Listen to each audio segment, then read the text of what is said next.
In this video, I'm telling you the 3 top things you need to do to thrive while you're in quarantine. Before we get started, make sure you subscribe to the channel. I'm doing epic videos every Tuesday and Thursday.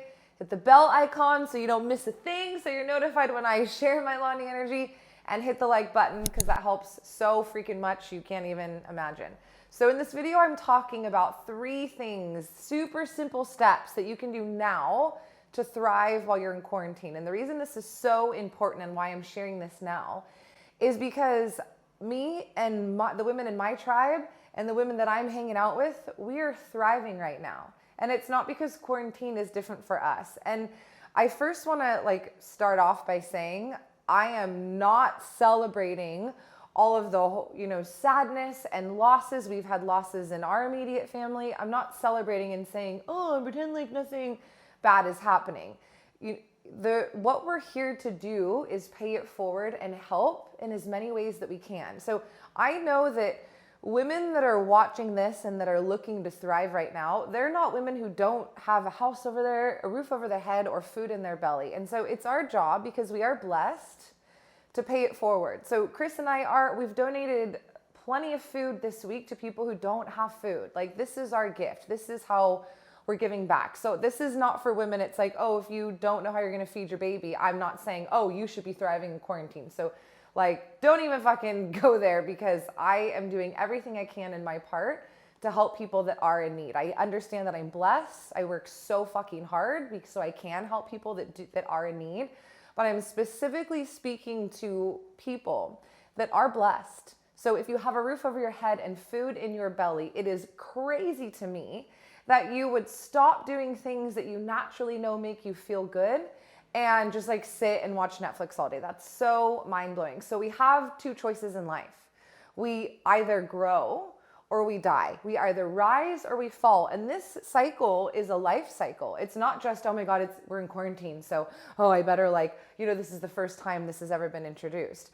This is my formula and my philosophy for life. So there's no fucking way that in the moment when my energy is needed the most, when my money is needed the most, that I'm just going to be like, oh, it's quarantine, I guess I'm just going to stop doing everything that makes me feel amazing.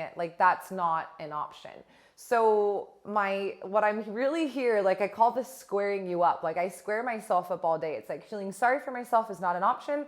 Dying is not an option. It takes the same amount of energy, write this down, takes the same amount of energy to choose to focus on something negative or focus on something positive. So my ass is always going to choose to focus on something positive. So again, this is for women who we have everything that we need. However, you're in a prison and you're trapped in your mind and you're dying in quarantine. So let's get right into it.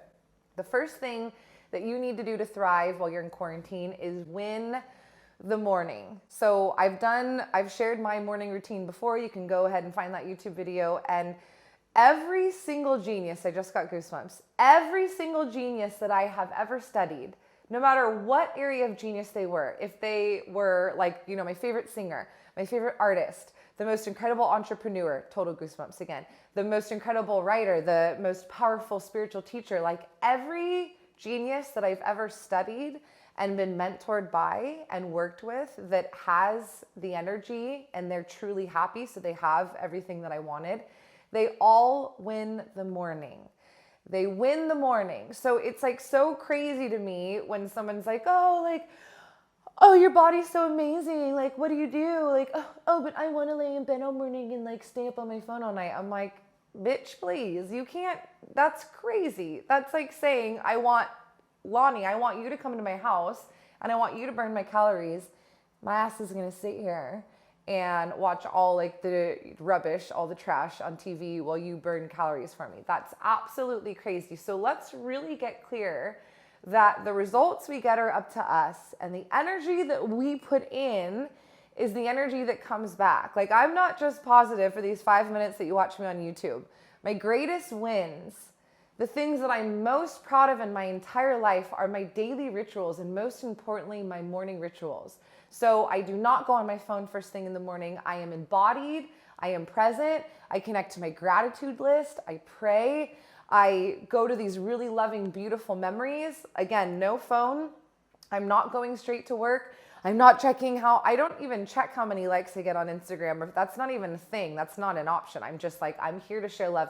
So I win my morning by choosing and setting the intention that I want to live in for the rest of the day. So I have my morning routine on point, right? I'm getting in my body. I'm focusing on love. I'm focusing on the things that I want, and I'm starting my morning off with the way that I want it to. I'm feeling the way that I want to feel. I'm not getting these external stressors like, oh God, this client and this, like that's not how I'm starting my morning. I'm like, nope, I'm winning the morning, and that means that I am fully connecting to my spiritual higher power and Mother Earth, and I'm setting my intention for love because I have one job, and that's love. So winning the morning is a game changer. It literally changed my life, and that was the first step that I started in when I went from big fat loser to having so much energy and so much confidence and being able to share and really have an impact. The second thing that you need to do if you want to thrive while you're in quarantine is move your body. And so I, again, get asked all the time, like, oh, your body is so bad. I'm like, okay, well, I actually work out. I don't sit on the freaking couch and then complain about being fat. Like, I move my body. And the funniest thing, I was like so bitchy about CrossFit. Like, I resisted it so hard. I was so bitchy. I was so judgmental. I was a yoga teacher that was super judgmental. Shocker. I mean, hello, welcome to the fucking fakers. So I would always hurt myself in yoga because why? I wasn't doing the first step that I told you. I wasn't winning my morning. I wasn't dropping in. I wasn't present. I wasn't connecting to love.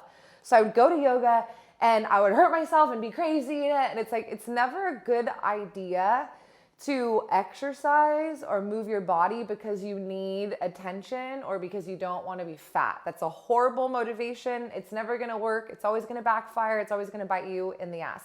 So by moving your body, I'm going to have fun. And I'm not saying that I love working out every day. I'm not saying that I'm not sore as shit. Some mornings, like obviously we're doing home workouts now, so we're not going to the gym, so I'm not lifting super heavy, but I've got my weight vest on. I'm freaking running, like totally channeling Sarah Connor Terminator and shit. Like I'm kicking ass right now. So I'm cold, it's hard, it's gnarly. I'm not saying that I like every day I'm like this robot that just like has a smile painted on my face.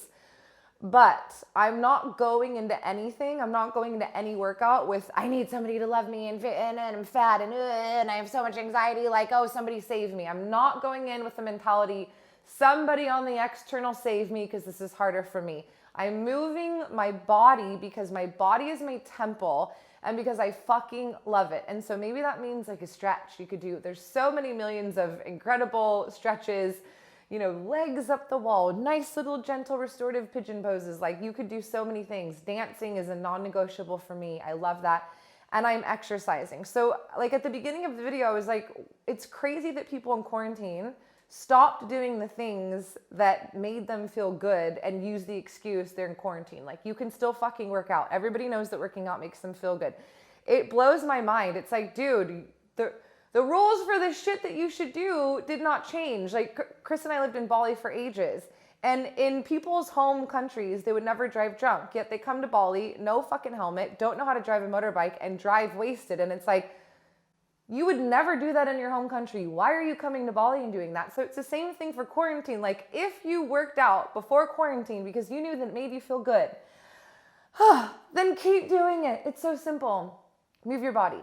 And step 3, the last thing that you need to do to thrive in quarantine instead of to be dying is be so picky about what you are ingesting. So a minimum 80% positivity of the stuff that you're watching, digesting, reading, and listening to. So 80% of what you take in, the shit that you listen to, the shit that you read, and the shit that you hear has got to be positive. Again, this is like such a simple rule. But because people are in quarantine, they're like jumping on the negative bandwagon. And it's like, yeah, you might feel alive for a second if you complain about something or if you feel sorry for yourself or you read somebody's negative Facebook post and you can like fight like a coward. I'm always like, oh my God, do you think you're brave? Like you're such a coward. You would never say that to my face. It like blows my mind when I get women like, oh, you cuss, you're such a horrible fucking person. I was like, first of all, you never say that to my face. Second of all, like only insecure unhappy woman would put another woman down. That's a fact. So it's like, I don't have to take it personal. Like if you were happy, you wouldn't be putting anybody down. You would be sharing positive energy. You would be growing. You would be rising. You would be able to donate your money and your time because you would be thriving right now in quarantine instead of dying. So being so picky, our subconscious runs 95% of our life. 95%. So consciously you might be, oh yeah, I'm journaling. Oh yeah. But then you're like reading all this negative crap and you're feeding into all this fear and anxiety in the news, and you're like, you know, secretly loving all the negative shit you're reading. And so without you even knowing, that's what subconscious means. It means you're not even knowing. Then you have all these negative seeds being planted, all these sad seeds, all these victim seeds. And then before you know it, they've all bloomed and you're like, why do I feel so down? Like, oh, why do I feel so heavy? Oh, fear. Oh, and again, we're human. So there's no like need to be perfect, but you bet your ass I'm setting myself up for success. So at nighttime when I go to bed, I fully do, you know, well, gratitude. And Chris and I have a few things that we do. But when I end my night before I go to bed with positivity and gratitude, I'm planting these love seeds in my subconscious. And at night when I sleep, they're being totally taken care of. They're being watered and they're being loved and the sun's shining on them. So in the morning, they're blooming. So these things are non-negotiables for me. We actually can feel good. It's like, you know, being negative and positive takes the same amount of energy. The only difference is your intention and the choice before. It takes the same amount of energy to post something negative and shitty and put someone down that it does to post something positive or ask somebody if they need help or support. It takes the same amount of energy. So dear God, right now in this time when Mother Earth needs us and when there are moms who can't feed their babies, let's change our focus to love and use the same amount of energy for positivity, because we can make a difference. Your love and your energy can make a difference. And I've learned that firsthand because I've done it. So thank you for listening. Those are the 3 things that you got to do. If you loved this video and you would like more guidance on how I'm thriving, I'm doing a free live online workshop. So all the details are in the description below. Click that, sign up ASAP. Again, let's subscribe. That helps so much. Make sure you hit the bell icon and like the video. And I've got other videos on how to make it through these times right now, because you absolutely can thrive. So check those out and I'll see y'all soon. Thank you.